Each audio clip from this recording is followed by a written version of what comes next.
Don't forget to check out the Weekend Roundup. We got a great show for you. We got Doyle in for AGT, who's done a Gary Lineker, holding all the cherries this week. We've got Matisse. Chelsea are back. They're back. No. No? All right. And Fuad is in the building. Big win for Tottenham. But was it Conte or the board that did it? We'll find out. Check out the show, The Weekend Roundup on DR Sports. Just wanted to chat a little bit about the various shapes that Arsenal pick up in games because, look, it's a little bit self-congratulatory being an Arsenal fan and sitting here talking about everything we do really, really well. But I do think we are the most tactically impressive team in the league. And what I mean by that is the amount of different shapes that Arsenal pick up in game to adapt to the situation on and off the ball, I think is so fascinating. And I really noticed it probably more than in most other games in this Fulham win. So I've showed us in our standard, when we've got the balls, Zinchenko comes inside, we know that he plays at the base of Partey. It becomes a back three because White's played many times as a centre-back. And it all makes sense. There's a lovely balance to the way Arsenal are setting up there. But if we just move on one frame along, we see Martinelli and Trossard alternating a lot. We see that with the goal, which I'm going to break down in a second. But then sometimes Arsenal pick up this shape as well, where Zinchenko, because he's a left back, will come all the way to hug that touchline, and that gives Martinelli a little bit more license to come inside. Odegaard might come up into the 10 space as well to make sure that you got those players in central pockets. That's another way Arsenal line up. Sometimes you've got Ben White, who bombs all the way up the right touchline to give Saka an outlet, and you're really left with just two centre-backs to deal with the job. So Partey will come across and make sure he's just covering that area of the pitch as well. And then when you talk about Arsenal without the ball, I mean, Saka will basically become a wing-back.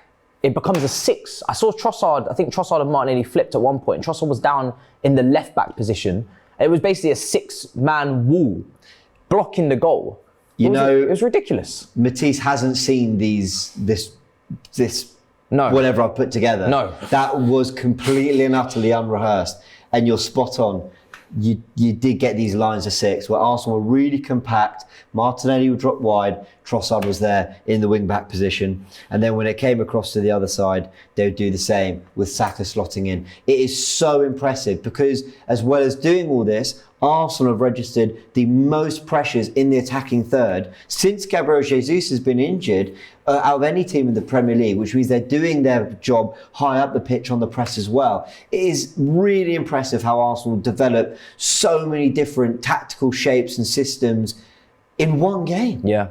And that's massive credit to Arteta, and also the fact that he's put this team together and they've selected him and Edu certain players that are going to stick to this, because this is all brilliant. But if you've got one guy in this system or in this team that doesn't do his job, it all falls apart immediately. And suddenly now you don't have the passing option that you're looking for. You don't have the outlet. You don't have that back line of a 6 when you're off the ball. So it takes everybody doing their part. Obviously, them being the youngest team as well. The energy levels are sky high. It's kind of almost it's more tactically interesting to analyse than I'd say Liverpool. But when Liverpool had their team come in just, from the start of that Klopp era, high energy, able to do more than most. And this is a similar situation, just obviously in a different way, different formations. And Liverpool now coming towards the end of their time can't exert themselves and cover the ground that they used to, whereas Arsenal can. It's very true. He demands a lot of them, Arteta, which is why I think it's good that he's finally getting that squad in place.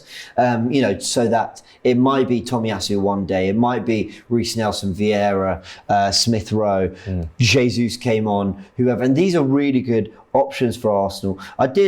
I'm going to show it on this show because I did it on Tactical Insight, and it took me 19 frames to break down Arsenal's second goal. I thought it was only right I use it twice because it did take me a lot of work. But this, I think, illustrates everything we said about Arsenal's fluidity. And again, I've picked out every player exactly where they are, position for position. And in this situation, what you've got is so funny, right? You'd expect your holding midfielder or one of your two pivots.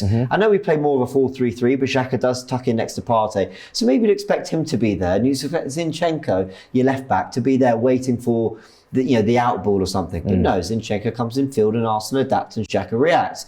Martinelli and Trossard. There's your left winger in the sort of false 9, number 9 position. And so Trossard goes, cool, I'll hug the touchline. And Arsenal just play it out the back so well here. The composure throughout this whole move, because Saka here as well, there's not an obvious pass. They've actually pressed quite well for him. So he goes, cool, I'll keep the ball.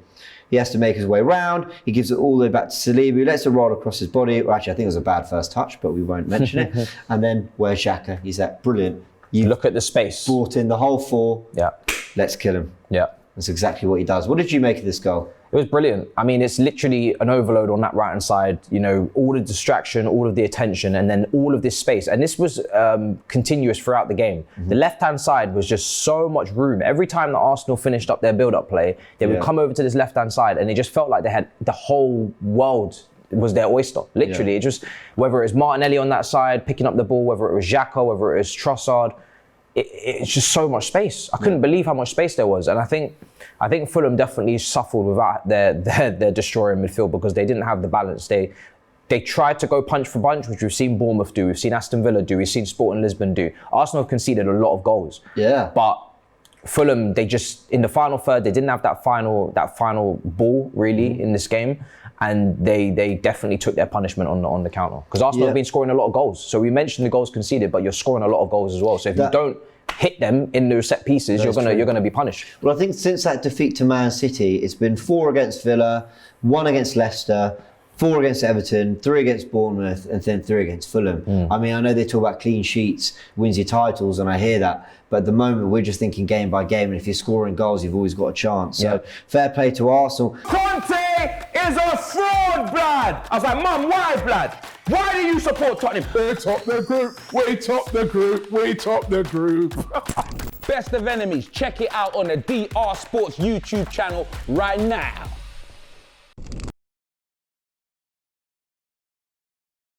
DR Sports is entering the metaverse. Welcome to Habbo. Come play games and chat about the latest football drama. Meet up with friends, meet new people, and have a great time. I'll be there on special VIP days. Click the link or go to the website at habbo.com.